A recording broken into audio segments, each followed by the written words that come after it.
Welcome back, everybody, for another deep dive. This time, we're going deep on something I think we can all relate to. Um, Something that impacts all of us in different ways, stressors. Oh, absolutely, yeah. We've got some really good research articles, some expert definitions, all that good stuff to kind of help us break this down, hopefully walk away with some strategies, some insights, Yeah. and, really get a good understanding of, well, this whole world of stress. What's really fascinating about stressors, when you start diving into the research on this is they're not all created equal. And I think a lot of times we lump it all into one big bucket of stress. But recognizing these different types can be incredibly helpful, like a first Exactly. step in sort of managing their impact on us. Right. So let's start there, I guess. Let's map out the terrain here. Yeah. What are the main groups of stressors that we're dealing with as humans? Sure. So think of it this way. You know, Stressors can target different areas of our lives.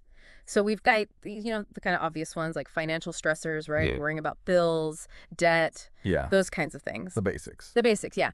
Then there are physical stressors, right? Anything that puts strain on our bodies. So illness, injury, even just, pushing ourselves too hard physically. Okay. So those are pretty straightforward, I think, for most people. Yeah. What about like the less tangible ones? Right. And that's where it gets interesting because we also have what are called psychological stressors. Okay. And these are events or situations that really kind of trigger our mental and emotional stress response. Gotcha. And then there are social stressors, right? So those stemming from, difficult relationships, feeling pressure to conform to social expectations, that can be huge. Right. Yeah, because those social dynamics, whatever environment you're in, Yeah. that can really, really get to you. Oh, absolutely. Are there any other categories like big buckets, that we should be sort of aware of? Yeah, absolutely. Occupational stressors, and this is a biggie because, for most people, work is like the central part of their lives, right? It's where we spend most of our time, most of our energy. Yeah, unfortunately or fortunately, depending on how you look at it. But yeah, I mean, I think for the vast majority of people, they're spending, 8, 9, 10 hours a day, at work. Yeah, absolutely. So, occupational stressors, these are things like job demands, lack of control at work, even just a toxic work environment can be really, really stressful. Makes sense.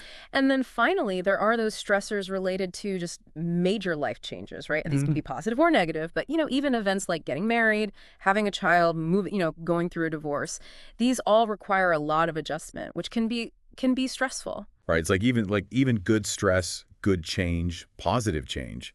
You still have to adjust to it. And I think anytime, you're adjusting to a new situation, a new dynamic, new people, whatever it is, Yeah, that can be a stressor. absolutely. Okay. Wow. That's a lot to unpack. And you're right. Like I think, given that we spend so much of our time at work, it makes sense to really kind of zero in on those psychological, occupational, social stressors, For sure. the ones that are kind of, impacting us the most, sort of on the job. Exactly, because if we understand those kind of key drivers of stress at work, then we can start to really build some strategies for navigating them more effectively. Right. Okay. Mm. So let's do that. Let's zoom in a little bit here. Let's start with psychological stressors. Okay. What exactly is it that triggers this so-called stress response? Well, so, you can think of it almost like your body's kind of built-in alarm system. Right. So any event or situation that's perceived as a threat, and this is key, right? Whether it's real or imagined, this can set off that kind of cascade of physical and emotional changes that we call the stress response. Mhm. And, these threats can range from those very sudden, like traumatic events, but, all the way down to those kind of chronic low grade stressors, that we barely even notice day to day. Interesting. Okay. So what kinds of things, to make this a little bit more concrete, what kinds of things are we talking about here? Like, give us some examples. Sure. So imagine, experiencing a natural disaster, right? Or Yes. the sudden loss of a loved one. These are what we call crises or catastrophes. And their effects can be really long lasting and profound. Yeah. Yeah. I mean, those are definitely high impact events. Absolutely. What about the ones that are a bit more, well, I guess every day? Right. Well, and we face those too, of course. But, major life events, right? Both positive and negative, these can be, major stressors as well. So, think about getting married, having a child, starting a new job, going through a divorce. Yeah. These all require, a significant adjustment, right? Mhm. And even that positive change can be quite stressful. Yeah, it's like your whole world is kind of shifting on its axis a little bit, Yeah, even if it's in a good way. absolutely. But then there's the stuff we deal with, day in and day out. Like, I'm already getting stressed thinking about rush hour traffic. Yeah. You Oh, know, right. get Exactly. on to Those oil. are those daily hassles, right? The little frustrations that just pile up. It's traffic jams, arguments, technology troubles, work deadlines. And you're right, they might seem really minor individually, but their cumulative effect, oh, it's significant. They just wear us down over time. Yeah, yeah. It's death by a thousand paper cuts, right? It's Exactly. like, oh, Exactly. okay. So we've got these three. Is there anything else we're missing? Well, there's one more category that's often overlooked, and these are what we call ambient stressors. So these are those chronic, low-level stressors that are just kind of in the background of our lives all the time. Okay. So think about, noise pollution, air pollution, even just the constant barrage of information we're exposed to online these days. Right. And, we might not consciously register these, but they really do contribute to this constant kind of low-grade stress that can be really, really draining. Okay. So we've got these psychological stressors, lurking everywhere. Yeah. But how do they actually like play out in the workplace? Like, how does this all sort of connect to those work related stressors you were talking about earlier? Right. Right, exactly. And that's where those occupational stressors really come into play, and remember, for most of us, work is where we're spending, the bulk of our waking hours. So the way our jobs are structured, the demands that are placed on us, the social dynamics at play, all of these things can significantly impact our stress levels. Okay, so let's break it down a little bit. What are some of the key things that make work so stressful?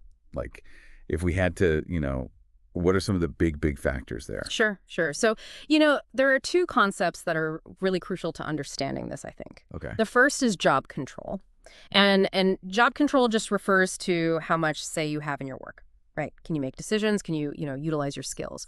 Or are you constantly being micromanaged and you have very little autonomy? Gotcha. Okay. And then on the flip side, we have job demands. And as you might guess, this is really all about the pressure to perform. Right. It's the workload, the intensity, the deadlines, even the physical conditions of the job. Right. And what we find is that, high job demands coupled with low job control, this is what creates kind of the perfect storm for stress. Right. Yeah, that makes total sense. Like, if you feel like you're constantly running on a hamster wheel and you have no control over your work or how you do your work, or just it's being dictated to you, Right. that's going to take a toll. Absolutely. But beyond these, like, I guess these broad concepts of job control and job demand, like, what are some like specific examples of occupational stressors? Like, what are some things that people might encounter? Sure, sure. So, think about things like job insecurity, Uh-huh. that fear of being laid off or replaced. Or consider the pressure to constantly adapt to new technologies or new ways of working. That can be overwhelming. Yeah, yeah. And then there are things like, long hours, shift work, unrealistic deadlines, even, harassment or discrimination in the workplace. All of these things can contribute. That's a pretty hefty list. It is. And I imagine, all of these stressors, they don't just stay at work. Right. Like, they probably bleed into our personal lives too. Oh, you're absolutely right. And one of the sources we have actually kind of flips the script on this a little bit. It's not just about bringing problems from home to work. It's also about carrying those work stressors back home with us, Interesting. impacting our relationships, our families, our overall well-being. It's like a ripple effect. It starts at work, but then it kind of spreads outward Exactly. and impacts all areas of our lives. Exactly. And this brings us to those social stressors we were talking about earlier. What makes these so potent, especially in a work setting? Well, I think it's helpful to think about it this way. We humans, right? We're social creatures, we're hardwired for connection and belonging. And when those needs are met at work, when we feel respected and valued and supported by our colleagues, it actually creates a buffer against stress.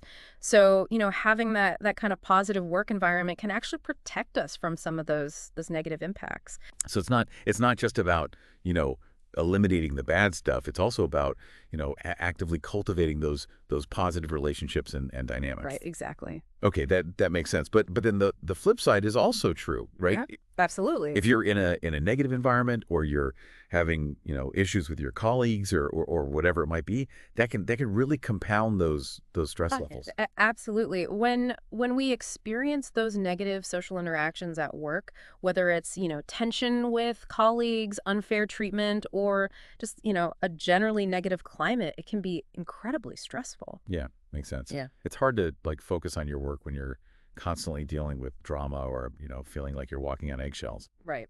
Are there any I guess specific examples of social stressors that kind of stand out in the research? Like, are there any particular things that we should be sort of on the lookout for? Yeah, I think one that comes to mind that's really potent is this feeling of being excluded or ostracized. Okay. And this can be, as overt as being bullied or gossiped about, or, as subtle as just, feeling like your contributions aren't valued, or that you're not really part of the in group. Ouch, yeah. That feeling of being left out, it can be really hurtful, even in adulthood, I think. Absolutely. And it can really chip away at our self-esteem and sense of belonging. Another common social stressor is experiencing or witnessing unfair treatment. So this could be anything from, favoritism to outright discrimination, Right. and it creates this sense of injustice and resentment. It's like that saying, right? It's not fair. And I think even as adults, we still have that very, strong sense of what's right and wrong. And when that's violated, it can be really, really upsetting. Yeah, it's like you might not always be able to control what happens to you, or what other people do. But you do have like that sense of, like, this isn't right. This isn't how it should be. And that can be really, really hard to deal with. Absolutely. These social stressors, they don't just impact us in the moment, right? They can have these long-term consequences for our well-being. One study we have actually found that increases in perceived social stressors over time actually led to a decreased ability to detach from work, which then predicted increased emotional exhaustion and decreased mental well-being 6 months later. Wow, that's pretty powerful. Yeah. It's suggesting that these negative social interactions at work, they don't just, ruin our day. They can actually like undermine our mental health over time. Precisely. And it really highlights the importance of addressing these issues head on, both individually and organizationally. Because, if you're in an environment where these things are happening, it's not just affecting people in the moment. It's having these ripple effects that can last for months or even years. Right. So we've covered a lot of ground here.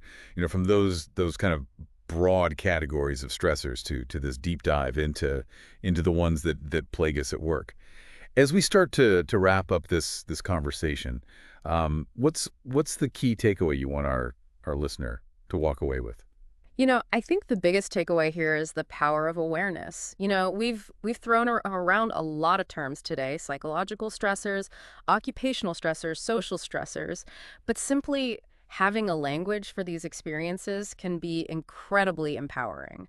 Because, like you said earlier, if you can name it, you can start to tame it, right? Right, exactly. So once you can actually identify the specific stressors that are impacting your life, you're in a much better position to actually manage them effectively. Okay, so awareness is step one. What about like concrete actions? Like, what are some things people can do to actually, start to get a handle on this stuff?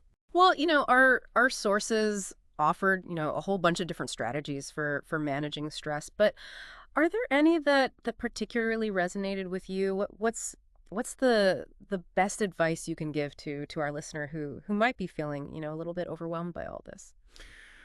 I think one of the most effective strategies I've seen is this idea of you know, really taking the time to identify your personal stressors, Okay. and then finding healthy coping mechanisms that work for you. It's Hmm. not a one size fits all approach. Right. What helps one person de-stress might do absolutely nothing for another. Right. It's about finding what works for you. It's like Yeah. that personalized toolkit for dealing with stress. Exactly. So, for some people it might be exercise, Yeah. right? Others might find solace in meditation or spending time in nature. Some might, Uh-huh. connect with friends and family. Others might lose themselves in a creative hobby. But the key is to experiment, to Hmm. to really try different things and see what truly helps you recharge your batteries. it sounds like self-care is a big piece of the puzzle here. Absolutely. It's not just about, managing the stress in the moment. Right. It's about building that resilience, I guess, over time. For sure. But let's be real, sometimes it feels like these stressors, they just have a way of taking over. Yeah. Especially, when we're talking about that work bleeding into our personal lives. Oh, absolutely. And that's a crucial point, right? Because we talked earlier about those occupational stressors, Yeah, kind of seeping into our homes, impacting our relationships, and even our sense of self. right. And, when we have that combination of low job control and high job demands, it can be especially damaging to our well-being. Yeah. Yeah, I can see how constantly feeling overwhelmed and powerless at work could start to erode your self-esteem. Exactly. It can make you feel like you're just a cog in the machine, right? Not valued for who you are or what you contribute. And that feeling of demoralization, it can spill over into every aspect of your life. Yeah, it's like a domino effect Yeah. almost. So how do we break the cycle? How do we prevent those work stressors from just completely taking over? Hmm. Well, first, I think it's important to remember that you're not alone in this. Almost everyone experiences stress at some point, and there are resources available to help you cope. Talking to friends, family, even a therapist can provide valuable support and perspective. It's like that old saying, right? A problem shared is a problem halved. Sometimes just voicing those feelings can make a huge difference. Yeah. Yeah, just getting it out there. Exactly. And on a I guess practical level, what are some tangible things that people can do? Sure, sure. One of the most effective strategies I've seen is this idea of setting boundaries. Uh-huh. And this means, learning to say no to unreasonable demands, prioritizing your well-being, and really carving out time for activities that bring you joy and help you recharge. Yeah, setting boundaries is so important, but it can be tough to do, especially in a work culture that often glorifies overwork and busyness. That's true. It requires a conscious effort, right, to shift your mindset and prioritize your own needs. And it might also involve having some difficult conversations with your boss or your colleagues about your workload and expectations. Right, right. And with the rise of remote work, those boundaries have become even blurrier, I think, for a lot of people. Oh, for sure. Because, if your home is also your office, it can be really hard to switch off at the end of the day. Oh, absolutely. And that's a key challenge of kind of modern work life, right? It's crucial to create those mental and physical spaces where you can detach from work, even if it's just for a few minutes each day. So whether it's taking a walk, meditating, reading a book, spending quality time with loved ones, those little rituals can make a huge difference. Yeah. So it's like building in those decompression chambers, those moments where you can kind of shed the weight of the workday and just be present. Exactly. So as we wrap up our deep dive into the world of stressors, what's one tangible action our listener can take today to start reclaiming some of that control? Hmm. I'd say take a moment to just reflect on your own life and really pinpoint, your biggest source of stress right now. Is it financial, physical, psychological, social, occupational, or related to, a major life change? And once you've identified it, brainstorm one small actionable step that you can take today to lessen its impact. It's not about, making some drastic change overnight. It's about those small consistent efforts that can lead to lasting change. Small steps, big impact. Exactly. Well, on that note, it looks like we've reached the end of our deep dive for today. But, the conversation doesn't have to end here. We encourage you to keep exploring these ideas, experimenting with different stress management techniques and finding what works best for you. Remember, you're not alone in this journey. We all face stressors, but with awareness, action, and a dose of self-compassion, we can navigate them and live more balanced and joyful lives. That's it for this episode of The Deep Dive. Until next time, keep diving deep and keep learning.